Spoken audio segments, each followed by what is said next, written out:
Dalray dazzled the racing public as a star stayer in the early 1950s. Hailing from New Zealand and trained by Clary McCarthy, Dalray was unplaced in his first 4 starts. But then, after wins in races including the New Zealand Derby, Great Northern Derby and the Trentham Stakes, Dalray earned the title as the best colt in New Zealand. With that, he crossed the Tasman in 1952 to take on our biggest prizes.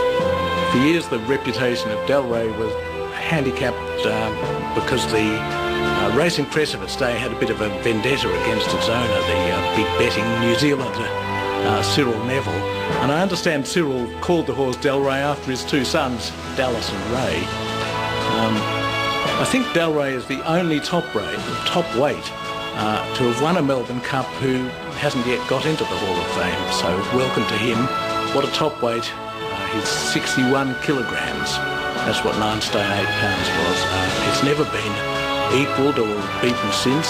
If you separate the horse from the story, or the record from the story, Dalray had a short, brilliant career. After 3 or 4 unsuccessful tryouts, he accumulated 14 wins out of his next 23 starts, and he was only unplaced 4 times from that time onwards. His record reads that he had 2 New Zealand derbies under St Leger before he came to Sydney to win a weight for age race at Randwick, and he was a good thing beaten in the Sydney Cup. In a special Sydney Cup preview, City Sound catches 2 outstanding candidates rounding off their training at Randwick.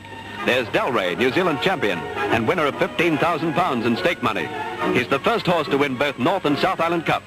Dalray looks and is a real turf star, but Australian punters apparently think he can't beat their champion, Delta.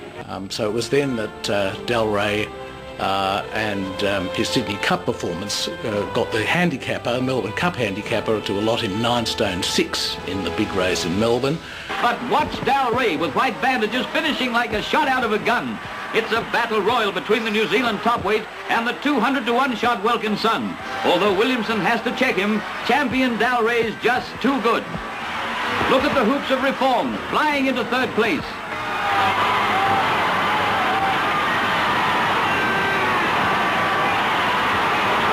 Taking a fortune from the ring, Dalray is hailed as a worthy successor to Far Lap.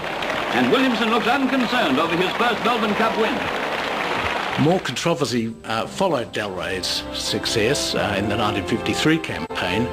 There was a narrow defeat, and there were rumours that the horse had gone lame, and he came out and won the Queen's Plate at Flemington, and Cyril Neville won a packet. And then in the next race, Dalray broke down badly, and instead of being cheered off the turf as a champion, there was stunned silence as he left the track. And there were some demonstrations against the distressed owner. It's good to know that he recovered from the injury. He went to the stud. He was sold to C.E. Barnes at Queensland, and he was a great success at the stud. Dalray sired amongst many other good horses that beautiful horse Tails, who really should have won a Melbourne Cup himself. So the story of Dalray, all I can say is welcome to the Australian Racing Hall of Fame. Ladies and gentlemen, we welcome Dalray to the Hall of Fame.